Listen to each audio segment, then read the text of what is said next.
Hey, welcome. Today, we're diving into how to see the world like a top strategist. We're going to learn how to use a metaphorical telescope to scan the big picture, and then a microscope to see how all those big changes connect right back to you. So let's get into it.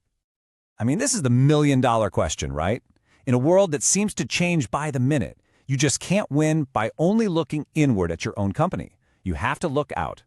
But the real trick is knowing what to look for, and, maybe more importantly, how to look for it. And this isn't a new idea. The legendary management thinker Peter Drucker absolutely nailed it. A winning strategy isn't just about what you do, it's about how you respond to the world around you. This means you need solid information on everything, from big shifts in the global economy all the way down to how knowledge itself is changing. So here's our game plan. We're going to start with the why we even need to scan our environment. Then we'll grab our telescope and look at the external world. After that, we'll turn inward with a magnifying glass. Then we'll bring it all the way down to the individual level, your desk. And finally, we'll put it all together to build a real strategic map. All right, first things first. Before we go exploring, we need a map, right? A framework that helps us make sense of the, let's be honest, pretty complex world we all operate in. So, to make this work, we're going to use a simple model. Just picture 4 circles, one inside the other.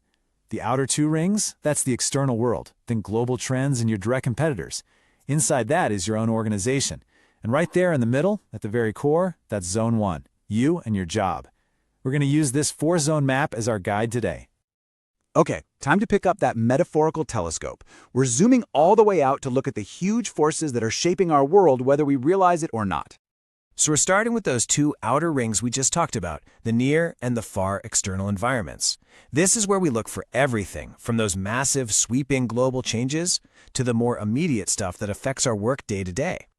Now, the best tool for this job is something called a STEEPLE analysis. You might have heard of its shorter cousins, like PEST or PESTLE, but STEEPLE is fantastic because it makes sure you don't forget really crucial dimensions, like the environmental or ethical angles.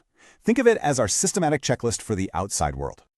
The real power here comes from systematically going through each of these areas. So, under technological, you might spot the rise of AI.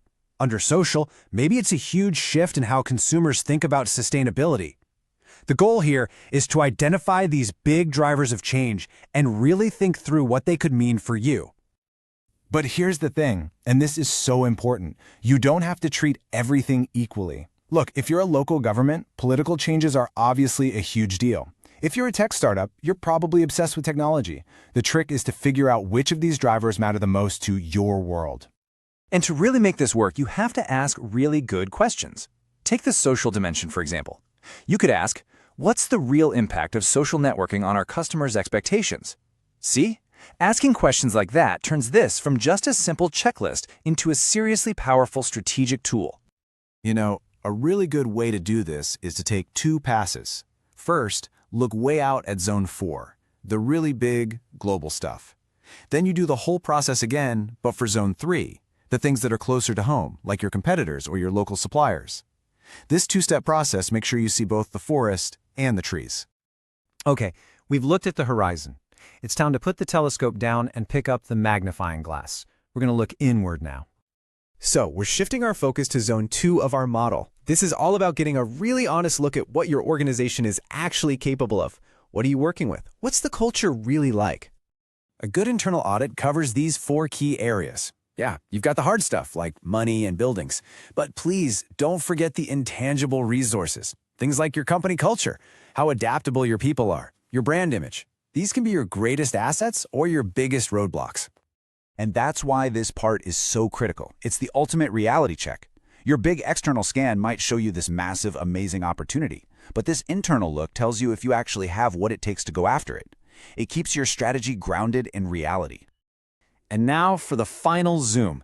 We're swapping our magnifying glass for a microscope.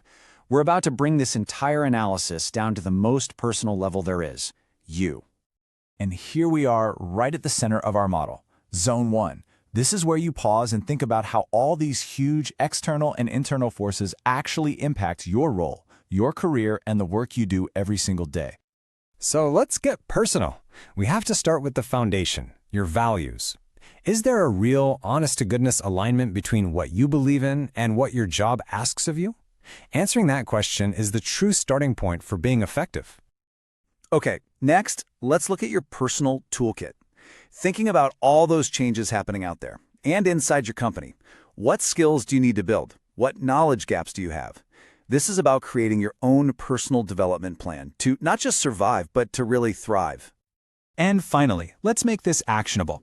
How can you become a driver of change? Instead of just reacting to everything, what adjustments, big or small, could you make to be more effective and add your own unique value? You're a crucial part of this whole system. Whew, okay, we've used the telescope, the magnifying glass, and the microscope. Now it's time to put all those different views together and actually build our strategic map. And here is where it all clicks into place. Your external scan, that telescope view, that's where you find your opportunities and threats. Your internal audit, that magnifying glass view, that's where you find your strengths and weaknesses. You put those two things together, and what do you get? You have the perfect foundation for a really powerful, really insightful SWOT analysis. So I'll leave you with this final thought. You now have a complete toolkit to see the whole picture, from the global level right down to yourself. So the only real question left is, what's the one thing, that one driver of change that you've been overlooking? What are you going to look at first?